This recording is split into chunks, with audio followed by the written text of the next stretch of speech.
into 11 degrees. Now you're up to date on News Talk. The Newsround on Off the Ball. With Gillette. Put your best face forward with our new and improved razors. This is News Talk. All right, you're welcome along. It's Thursdays Off the Ball. Nathan with you until 10 o'clock this evening. We have got Brian O'Driscoll coming your way from 8. Andy Farrell has named his side as Ireland look to get their first win of this year's Six Nations against Italy on Saturday. 7 changes, but Johnny Sexton is back to start at out half. We'll get Brian's thoughts on that. And also on Joey Carbery's welcome return to the Munster squad. For the first time in a year, he's in the panel for tomorrow night's game. So all that coming your way after 8 o'clock. As always on a Thursday, John Giles on the way from 7:30. And on the football show, Kevin Doyle will talk about some of the big stories of the week in the Champions League. Gary Rogers as well, the former Dundalk goalkeeper, is going to move into agency work alongside George Mendes. So we'll chat to him about that and some of the other bits and pieces that he's doing in his retirement. 53106 is the text number. Add Off the Ball if you want to get in touch on social media. Richie McCormick, good evening. How are you, Nathan? I'm all right. Joe Malloy, good evening. Gents. How are you? Very well. Golf Weekly's up, Richie. We spent a good 20 minutes discussing Rory McIlroy's swing and how this bodes ill for Rory McIlroy heading towards the Masters. I find he's one shot off the lead in the first round of his current tournament. So, listen, all that goodness, and now you get to pay for it. Get on to otbsports.com/Golf Weekly. Joey Carbery's back, Joe. I got to say, there was a period over the last year where I feared the worst, I guess. The secrecy surrounding it we have become accustomed to in Irish rugby, but because of that there's a vacuum to be filled and nobody quite knew just how severe this injury was. Clearly to have missed pretty much a year of rugby at his age is disastrous in itself, but finally light at the end of the tunnel. Oh, for sure. It's brilliant. I felt that the secrecy, because this was dragging on so long, was actually making everybody worry a bit more. You know, there was this sense that, God, this is so bad. Nobody's saying anything about it. His career is in massive danger here. And that's why everybody is so tight-lipped about it, you know. And so suddenly to just see the news, he's back, he's on the bench for tomorrow, is amazing for him. It's brilliant for Irish rugby because we'd all reached the conclusion, I think, there was nobody behind Johnny Sexton close to where Joey Carbery is. You know, that's why Johnny Sexton is playing against Italy. So we were having fairly gloomy conversations about where Ireland might be in 2023, and be it Harry Byrne or whoever might be taking a spot in a World Cup quarter-final. The odds were they weren't going to have a huge amount of experience. The one ace we had up our card, or the one bit of hope we had, was that Joey Carbery would be okay. And so, you know, this is nothing short of transformative. If Carbery's back and he's playing like he, showed more than just glimpses of for Munster. I mean, he had some brilliant performances for Munster in the Heineken Champions Cup, which really just made the move down there look like a very smart one, as much as Leinster didn't like it. And he was struck down. So, you know, I would think Andy Farrell and Mike Catt and everybody sitting around the table are having some fairly serious conversations already and saying, look, if he goes well, genuinely, if he goes well, and I mean, you would think about having him in before the end of the Six Nations. Now, maybe that is sacrilege to even say, given the risk they took with him at the World Cup. But for Farrell and Mike Catt, when they're talking even medium term, the fact that Carbery might be there just changes everybody's mood. Because this Irish team, you know, Sexton aside, we keep saying we're in transition. We're not in transition. There's a bunch of lads there. It's a brilliant age profile, that team. So, I mean, Carbery suddenly there, the picture's a lot rosier for me, massively. Yeah, it does change the conversation completely, and I wonder how much internally it has affected the decision-making over the last few weeks, because from the outside, because Joey Carbery, up to this week, we weren't quite sure when he'd be back, we're talking about fast-tracking Harry Byrne, the constant questions about Billy Byrne, and Andy Farrell will have been aware that Joey Carbery was this close. So while everybody else is in absolute panic about the succession plan, now, he hasn't played yet, so let's hold our horses, and you can't just rely now on Joey Carbery as much as you just can't rely on Johnny Sexton. But they must have been aware that while everybody else was, we have to fast-track Harry Byrne past Billy Burns and Ross Byrne. Well, actually, we don't, because Joey Carbery should be back, maybe not Six Nations, but if there's a summer tour, and certainly by autumn internationals. I think that's exactly right, yeah. I mean, that suddenly the Sexton selection for the Italy game makes a lot more sense. You know, he tried Burns, he tried Ross Byrne, but maybe he knew all along that Joey Carbery was much closer than we all knew for obvious reasons. Now, as you said, it comes with about 10 different caveats. I mean, he wouldn't be the first player who makes a comeback and breaks down again, and you really hope that doesn't happen. You know, Stephen Ferris made comebacks, and you know, ultimately it was the ankle that finished him. And you know, I guess as a professional, when it's your livelihood on the line, you make an educated gamble to give it a go. And hopefully that's not where Carbery is. I mean, he's been kicking, he's been taking part in training, so fingers crossed it all goes well. But yeah, I think you're right. I think if Farrell and the team had the nod from Munster that actually he's very close and he's on the way back, then there isn't the same pressure to blood the likes of Billy Burns or Jack Carty or Ross Byrne, which we all felt on the outside. You know, come on, we've got 25 games to the World Cup. What are we doing here? So fingers crossed. Look, it's such a mood booster for Irish rugby, given a fairly grim opening 11 games thus far into the Farrell tenure. Yeah, the best thing he's done, Richie, is sit out the last year. Yeah, he's gotten to have a look at the lie of the land from a distance, I guess. He's been busy studying for a master's as well, so it's not as if he's been idle for the past 14 months. I wouldn't, I know there's renewed optimism around him. What he needs more than anything now is a run of games, because even with that comeback that he had post-World Cup, it only lasted a couple of games and then he was out again with another injury. So he needs to just get games under his belt, and I don't think it would be in anyone's interests to fast-track him into the squad for the remainder of the Six Nations for the last two games that come after the Italy one.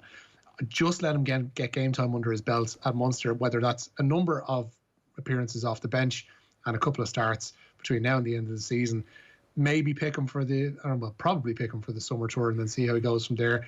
There's no rush right now to get Joey Carbery into an international team. Just make sure. Typical Malloy, isn't it? He'll be on the TV. He'll be on the TV on Saturday now saying, "Where's the long-term planning?" He's on the radio on Thursday night. Get him into the squad for the Six Nations. Well, we're coming from a period whereby he needs a big story. Yeah, well, we came from periods like he mentioned and Johan van Graan mentioned, and I appreciate that they're just being cautious and they want to keep everyone's heads level, including Joe's, around this story. But Johan van Graan said, 10 days ago, 2 weeks ago, that we haven't got a time frame yet on Joey's return. Clearly he's holding his cards close to his chest, but there's also a part of that that's absolutely true, and that they didn't want to rush him back. And I'd still worry that this might be too soon for him, given the length of time that he has been out, to come back in and play against Cardiff. But I'd be 100% faithful in the Munster medical team that he's grand to come off and play 20 minutes at the Arms Park tomorrow night. Beyond that, let's just let him bed in again. Of course. Look, it's a Thursday night. It's lockdown 3. We're daring to dream a little bit. So I'm getting a little bit excited about the future for sure. And I won't apologise for it, McCormick, but I mean, not least the way Munster were clearly deeply unhappy with the way Carbery was taken to the World Cup in 19 and the consequences of that decision. I would be damn sure they'll be very, very slow about wanting to release him for international duty, and they're right to do so. So look, caution all the way, but given where we were a month ago, every time Carbery was mentioned by you, Rich, on a news round and there was no real update, I mean, to see him suddenly in a match 23, it's just fantastic for him as well. I mean, can you imagine what he's been through? And at least it'll cheer up all those Munster supporters who've been getting so upset over the last few weeks about the Harry Byrne conversation, that this guy should be fast-tracked, that he's the next Dan Carter, apparently, just because he plays for Leinster. So you can stop sending your texts. Joey Carbery. They're going to love this old Leinster backline at the weekend, aren't they? First time since 1931? Really? Wow. Oh, there's another one for you, Joe. You just use that. Tune in around 2:30, Nathan. Back from the ad break. Wait for that one to drop. Yeah. All right, 53106, the text number. The news round on Off the Ball on News Talk is with thanks to Gillette. We don't just play the game, we change it. Gillette made of what matters. A lot of live football on this evening, Richie. Yeah, 4 British sides looking to join Tottenham in tomorrow's draw for the last 16 of the Europa League into the second half. In fact, there's an hour on the clock in Piraeus, where it's currently Arsenal 1, Benfica 1. Pierre-Emerick Aubameyang put Arsenal in front tonight, helped by a superb ball from Bukayo Saka. Diogo Goncalves levelled for the notional visitors 2 minutes before the break. That is 2-2 on aggregate as things stand. That we head into extra time and possibly penalties. And the Rangers-Antwerp tie has just continued to be mad.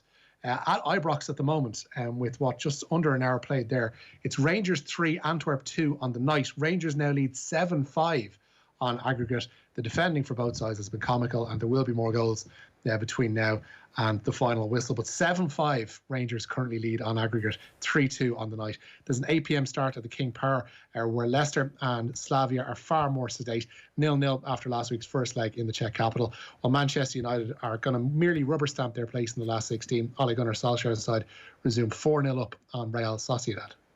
Bruno Fernandes starting and captaining Manchester United tonight, considering that they are 4-1 up. It's a bit of a surprise, and they've got a huge game on Sunday that we'll have live here on Off the Ball against Chelsea. But Ole Gunnar Solskjaer, maybe just wanting to keep some momentum going, has gone with a relatively strong side. It's a good crack following Rangers in the Europa League. Not that the Celtic fans will be enjoying it too much. Hey, if Rangers get to if they get to a quarter-final, a semi-final in the Europa League, it's big. Gerrard is putting himself in a very, very strong position.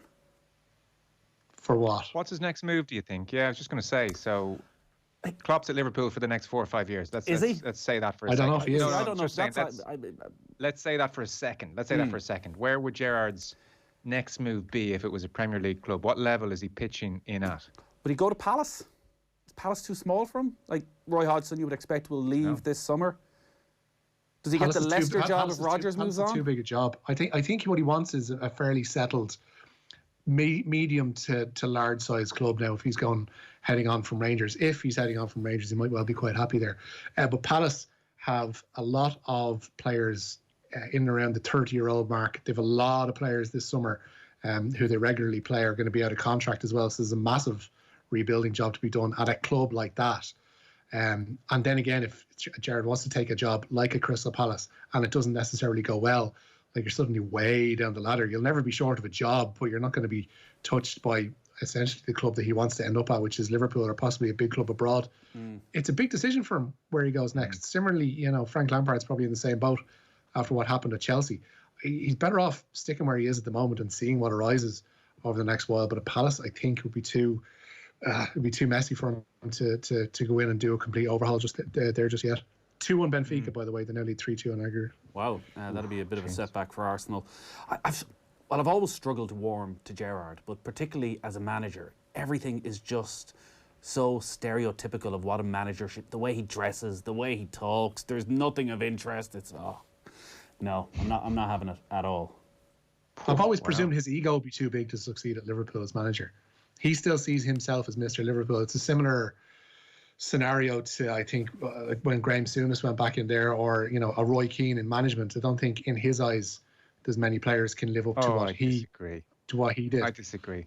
I think that's very harsh. Genuinely, I don't think he actually has that ego. I think he's played with players throughout his career who weren't as good as him, and was regarded by all as a brilliant teammate, brilliant captain. He's gone to Rangers and done a phenomenal job with lesser players. I think he talks himself down at times, actually. I see him as a fairly head screwed on type. I don't think he's swaggering in there Ole Souness at all, I have to say, whenever it does happen.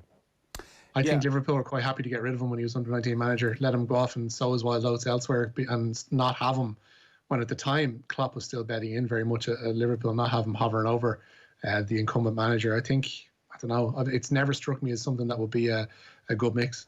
Yeah, I've been surprised by how well he's done. I would have been like you, Richie, and had similar thoughts, and particularly that maybe last season at Liverpool where it didn't feel as though he was bowing out particularly gracefully, but as a player.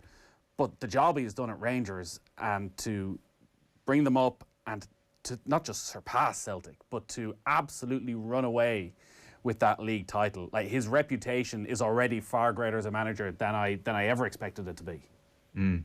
Yeah, and it's a big deal going up there. I know we dismiss it a little bit because TV money means that we've moved on a little bit from Rangers and Celtic feeling like massive clubs by Premier League standards and European standards. But it's such a goldfish bowl, press conferences all the time, easy to put a foot wrong very, very easily. And he's handled all sorts of issues really well. I've been a bit surprised as well, just how brilliantly he's done. I agree with Rich on the Crystal Palace point. When you make a move like that into the Premier League, there is a ceiling for the team. And then if you spend too long hovering around that ceiling, or even don't do particularly well, just do okay, then it's kind of hard for Liverpool to turn around and hire the Crystal Palace manager when they're in 15th, So it's really, maybe he is better off staying at Rangers and winning 2, 3, 4 league titles in a row, and that's an easier jump to Liverpool. Well, Gavin has pointed out that Steven Gerrard has won a tin pot league against zero competition, a Celtic team in full-on self-destruct mode, and now we think he's ready for the Premier League.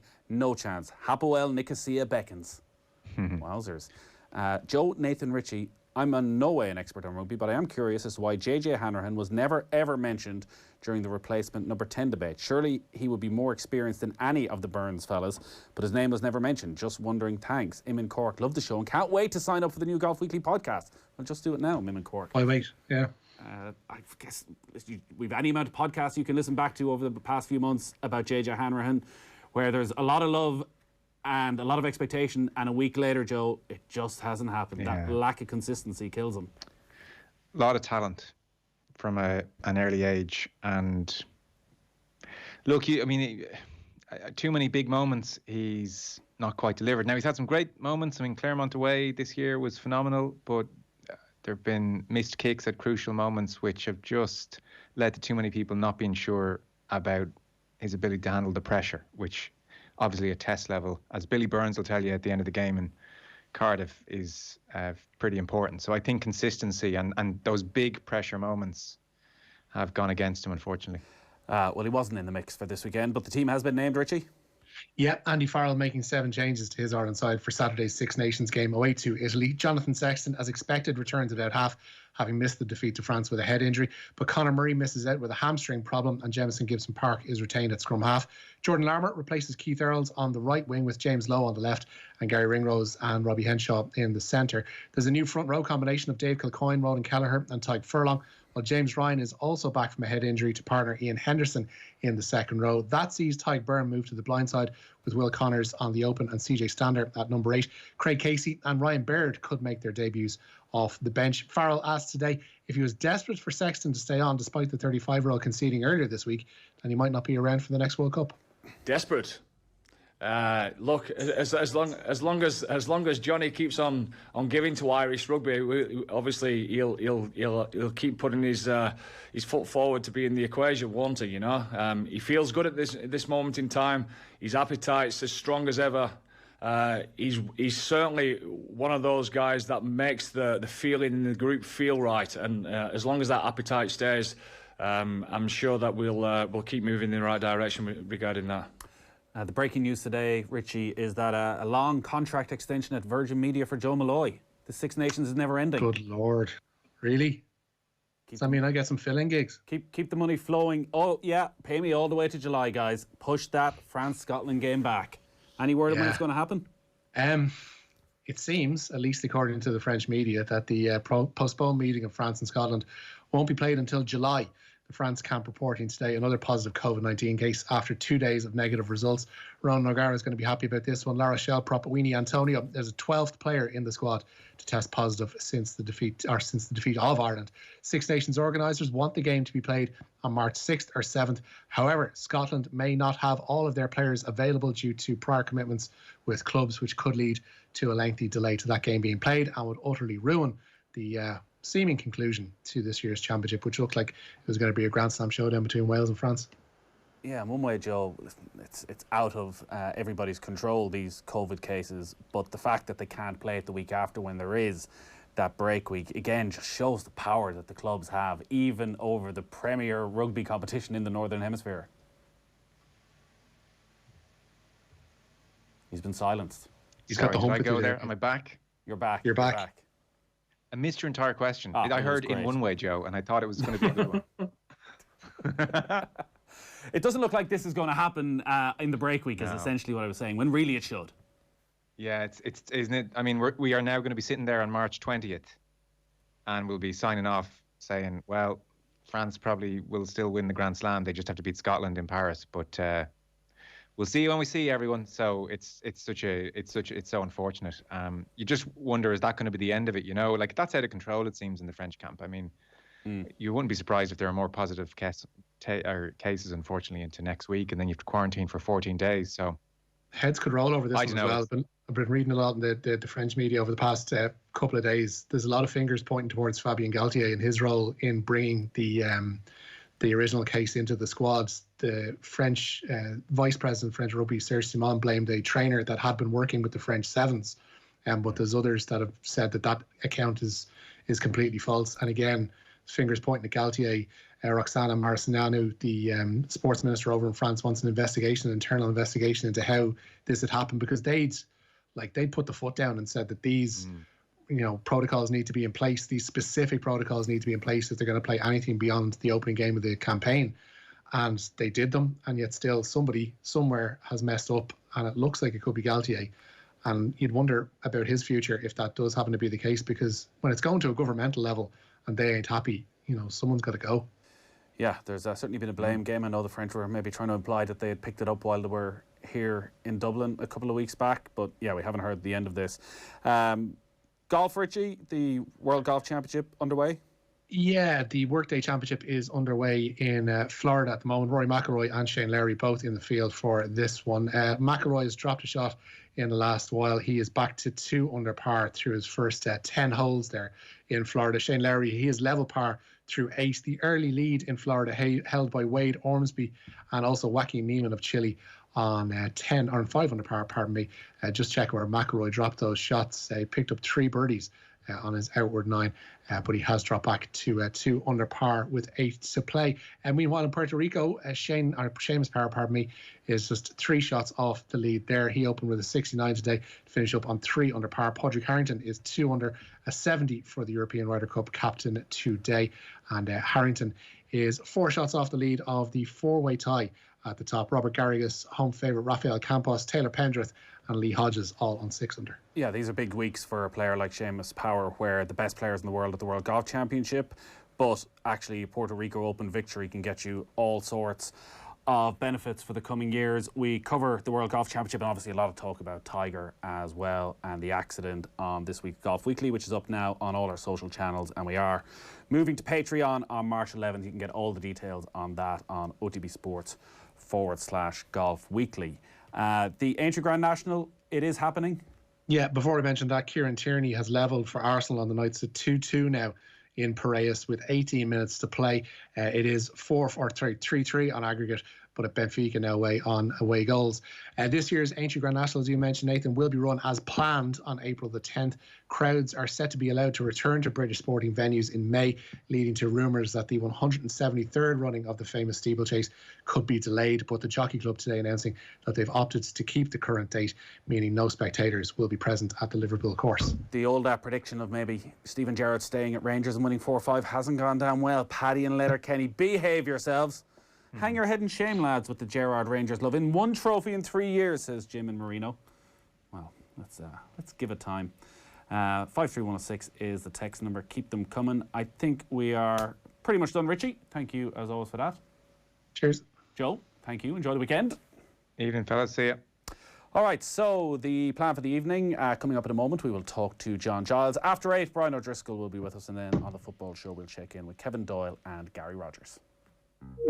The News Round on Off the Ball. With Gillette, we don't just play the game, we change it. Gillette, made of what matters. Calling all builders, joiners, plasterers and dryliners. Need advice on the right materials for the job? Consider it done. You need them on site and in your hand. Consider it done. You want access to over 10,000 products from the leading construction brands without having to start up the van. Consider it done. There's another way of doing things. eTag. We talk with you to solve your problem and deliver what you need directly onto site. No second guessing, no seconds wasted. Click etag.ie. When it comes to your health and well-being, we believe you've waited long enough. Our Leia Health and Wellbeing clinics provide urgent care for minor illnesses and injuries within an hour of arrival, 365 days a year. We don't just want to help you get well, we want to keep you that way. That's why our clinics also provide cardiac screening and consultations with a health coach. Just another way Leia Healthcare looks after its members. Leia Healthcare, looking after you always. Urgent care available to all aged 12 months and over. Wellbeing benefits available to Leia Healthcare members. Free live streaming on all UK and Irish horse races now available on the Boyle Sports app. Fancy that informed striker? Markets now available on shots, left foot, right foot and headed goals. Track your bets and cash out, or stick to your guns with cash out now available on 12 different sports.